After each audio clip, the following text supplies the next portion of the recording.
Famille, partagez cette vidéo dans tous vos groupes WhatsApp, Telegram, Instagram, Facebook, TikTok, Snapchat. Regardez ça, bao. Dramane Ouattara veut organiser une élection le samedi. Et faire les élections avant le 25 octobre. Le samedi, les gars veulent organiser une élection à Diokoué, dans le village de Nidrou. Il y a un certain monsieur du nom de Doumbia et une dame de Taïba Rosine. C'est ceux-là qui sont venus à Nidrou pour donner de l'argent à la population de Nidrou. Vous alertez, population ivoirienne et population de Nidrou, population de Diokoué. Les gens veulent organiser une élection. Le RADP veut organiser une élection. Voilà. Parce que nous disons non au quatrième mandat de Dramane Ouattara. Et Dramane Ouattara veut organiser une élection. Comme nous avons dit, nous avons sorti le 18. Dramane Ouattara veut organiser une élection illico presso. Derrière nous, a dit, il paye de l'argent, il donne de l'argent aux alentours des villages de Nidrou, à ces populations-là, pour qu'ils puissent venir le voter. Donc vous devez faire blocus à ça. Et c'est Taïba Rosine, mais quoi là? Vous devez la chercher et lui dire qui l'a envoyé. C'est de ça qu'il s'agit. Toi, Ouattara, faut pas sortir du pays. Même si tu sors du pays, on a bengue sinon. Ta plainte là, c'est là même, il y a te trouver où tu es. Tu vas pas croire champion. Il y a te trouver où tu es. Toi, sinon, on t'a laissé. Faut changer un nom. Chers amis africains, le pays nous appelle. Laissez les lâches et les traites. Et avançons, les mains dans la main. Ne permettez plus à un policier de prendre un de vos camarades pour partir.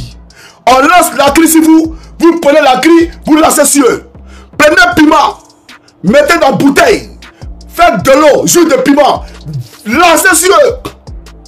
Ils vont comprendre que on n'est pas ici pour s'amuser. Caillou, vous êtes caillou. Vous les lancez sur eux. Ils vont fuir.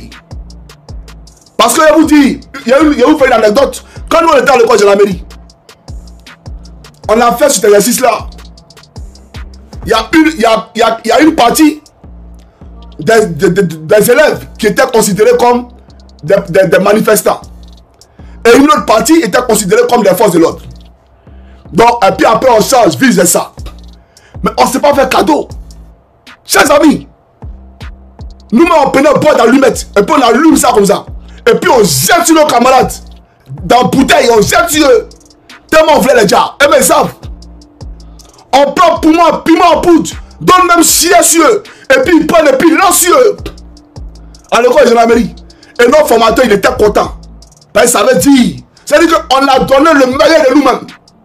De façon à ce que, une fois sur le terrain, qu'on est confronté à une telle situation, qu'on n'a plus peur. Vous comprenez? Donc il faut les faire douter eux-mêmes. Tout ce que vous voyez là, devant vous là, c'est pour eux. Tout ce qui est à votre portée là, c'est pour eux. Si quelqu'un prend votre camarade, vous tombez sur lui. Ils vont fuir. Ils vont fuir. Voilà ce qu'on nous a appris à l'école de la mairie. On nous a pas appris à fuir. Moi aujourd'hui, s'il y a des policiers qui font le maintien de l'ordre, je connais la conduite à tenir. Je connais la conduite à tenir. Si c'est un maintien de l'ordre, avec les armes appropriées, c'est-à-dire les grenades lacrymogènes, vous fuyez pourquoi? Grenades lacrymogènes, tu parles l'homme. Ou bien cette tenue-là que vous voyez pour fuir. Tenue-là, c'est quoi? C'est l'homme qui est dedans. On vous a dit que quand on rentre à l'école de police, là, qu'on sort Terminator 2, on vous a dit que quand on rentre à l'école de police ou de gendarmerie, on sort Robocop. C'est de bêtises. C'est de conneries. Nous-mêmes là, nous apprenons TKD. Quel bon karaté nous apprenait là-bas? Quel karaté? On prenait nos jetons, venait passer ceinture, donne l'argent, puis on met, il a passé. C'est la bêtise. Tout est corruption dans la formation. Que des corrompus dans la formation. J'ai dit au peuple de Côte d'Ivoire, ressaisissez-vous. N'ayez pas peur de la tenue. D'accord? Si les corps habillés se comportent comme des animaux, en face d'eux, je dois avoir les anacondas. Pour les avaler, les engloutir. Voilà. Ils n'ont qu'à venir en Europe ici, on va voir la police. Quand une police ici en face des manifestants, on ne tire pas sur les gens. En France, on ne tire pas sur les gens. Regardez ici, c'est ce que les policiers vont faire. Je vais vous montrer ici. Suivez.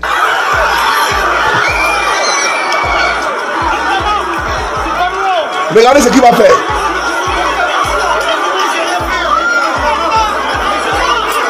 Voilà. Vous avez vu, non? Vous avez vu? il a enlevé sa matraque. Et il s'est préparé pour le combat.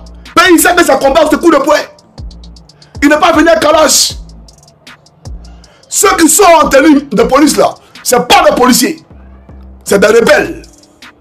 Le général Kouyaté de la police, il a 9 immeubles. Seulement à la Riviera Palmeraie. Imaginez dans les autres quartiers. À Makori, à Bietri, à Assini. On vole l'art du pays. Donc lui là, il a un groupe de policiers qui l'arrose.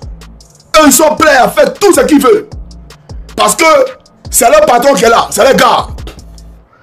Apollo les entourés a fait rentrer 317 rebelles dans la gendarmerie nationale. Pendant que Ouattara payait 17 millions et il offrait une villa à chaque rebelle. Les 317 gendarmes là, qui sont les 317 rebelles qu'on a incrustés dans la gendarmerie, on les a donné pour eux. Mais les anciens gendarmes là, qui ont passé concours normalement là, on les a rien donné. Même les fins du mois, pour aller remplir les chéquiers, pour prendre les salaires, les 317 là, ils savent ni lire ni écrire. C'est leurs collègues gendarmes là, qui n'ont pas eu les 17 millions là, c'est eux qui remplissent les chéquiers et puis ils ne pas les salaires. Vous voyez un peu? Voilà la Côte d'Ivoire. Donc c'est ceux-là qui s'envoient dans la rue. C'est pas le corps habillé. C'est des rebelles. Et il faut les traiter comme tels. N'ayez plus peur. N'ayez plus peur. Parce que hier, il voyait les images, il dit, mais c'est quoi ça là? Vous êtes là, on prend vos parents, on prend une maman, et une personne, ils sont là, ils regardent. Pourquoi? Si la Côte d'Ivoire est sortie comme un seul homme, comme on est sorti à Yopougon, Ouattara il va fuir. Vous êtes sûr que si Yopougon là, tout le monde a pris la rue là, lui il va rester là, il va fuir. Il n'y a aucune armée qui pourra faire quelque chose. Il va essayer, il va voir. Que Dieu vous bénisse. Peuple de Côte d'Ivoire. Que Dieu vous bénisse. Et je vous ai dit, priez toujours.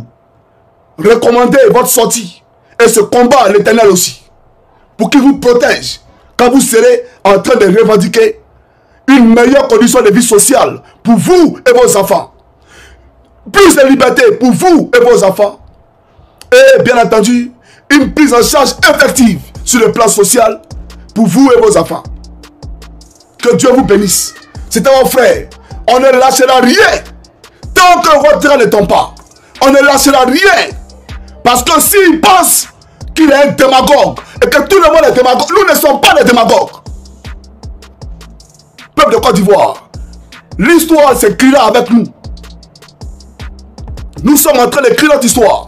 Demain, les Ivoiriens comprendront et ils parleront de nous dans l'histoire.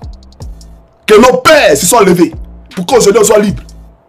Nos pères se sont levés pour qu'aujourd'hui on ait la sécurité sociale. Quand ils vont voir l'environnement, quand ils vont comparer à l'époque de Ouattara, ils vont dire oui. C'est parce qu'on s'est levé qu'ils ont eu ces changements-là. On n'a pas le droit d'abdiquer. On n'a pas le droit de faillir. On n'a pas le droit de renoncer. Parce qu'il s'agit de notre liberté. Il s'agit de notre droit. Que Dieu vous bénisse. C'était mon frère et ami Koukouyon Christ Yvon. On est ensemble. Et chacun dans sa maison, la récréation est terminée. C'est déjà la prochaine installée en Afrique centrale, installée en Afrique de l'Ouest, et oubliée en Afrique centrale, et aussi installée dans la... On se dit à la prochaine, ça a bisous là-bas les gars, bon.